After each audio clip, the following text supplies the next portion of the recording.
Hello বন্ধুরা, কেমন আছো তোমরা সবাই? আশা করি সকলেই ভালো আছো। আবারও চলে এলাম নতুন একটি ব্লগ ভিডিও নিয়ে।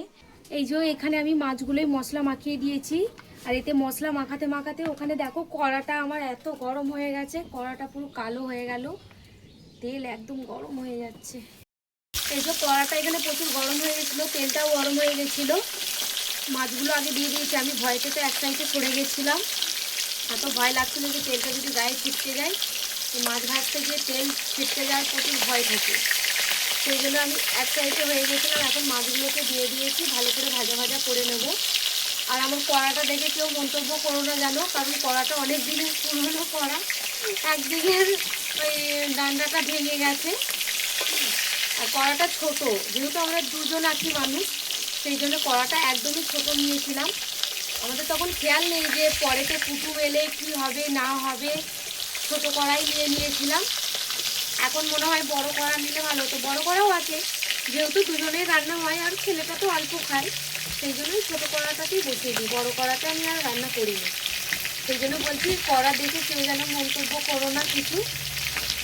দেখো এখানে পেঁয়াজ আর লঙ্কা কেটে নিয়েছি, তারপরে এই যে এখানে মশলাতে দিয়েছি হলুদ লঙ্কা জিরে, তারপরে দিয়েছি একটু সর্ষে বাটা আর আদা রসুন বাটা দিয়েছি।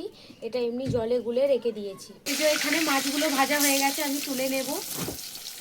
এই যে মাছগুলো ভাজা হয়ে গেছে, তেলটা এতটা গরম হয়ে গেছে, এতেই পেঁয়াজগুলো দিয়ে দেবো। আর বেশিক্ষণ সময় নেবো না, নাহলে পেঁয়াজগুলো আবার পুড়ে যাবে। পেঁয়াজগুলো একটু ভাজা ভাজা হতে থাক। তো এইদিকে কেমন ঝড় হয়েছিল একটু কমেন্টে জানিও। আমাদের এখানে ঝড়েতে গাছপালা সব ভেঙে গেছে, ঘরের চাল উড়িয়ে নিয়ে চলে গেছে। তোমাদের ওই দিকে কেমন ঝড় হলো? কিন্তু এখনও হওয়ার কথা আছে। তো গরম, আমি বাইরেটাতে আর রান্না বসাইনি, দৌড়েতেই উনুনটা তুলে নিয়েছি, কাঠগুলোও নিভে যাচ্ছে। তোমরা কে কেমন করে মাছের ঝাল করো জানি না, আমি যেমন জানি তেমনই করে দিচ্ছি। এই দেখে আবার কেউ কিছু মন্তব্য করো না জানো। এই যে এখানে আমার পেঁয়াজটা ভাজা ভাজা হয়ে গেছে, এবার আমি মশলা দিয়ে দেবো। দেখো মশলাটা দিয়ে এখানে কষিয়ে নিচ্ছি আমি। আর আমি কমেন্টে দেখছি আমার রিলস ভিডিওগুলো অনেকেই পছন্দ করছো, তোমরা বলো কমেন্টে যে বেশি বেশি করে আমি রিলস ভিডিও ছাড়বো না ব্লগ ভিডিও ছাড়বো। কমেন্টের জন্যই আমি অপেক্ষা করে থাকি সব সময়। এই যে এখানে মশলাটা আমার কষানো হয়ে গেছে, তোমরা দেখতেই পাচ্ছ কত সুন্দর কষে গেছে, তেলটাও ছেড়ে গেছে। এবার আমি দিয়ে দেবো এতে জল, অল্প পরিমাণে জল দেবো, যেহেতু একদম শুকনো শুকনো করবো আমি। জল দিয়ে দিলাম।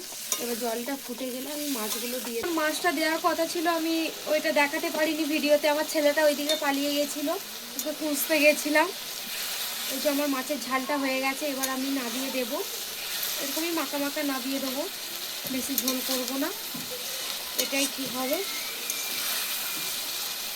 আজকের মতো এইটুকুই, সকলকে টাটা।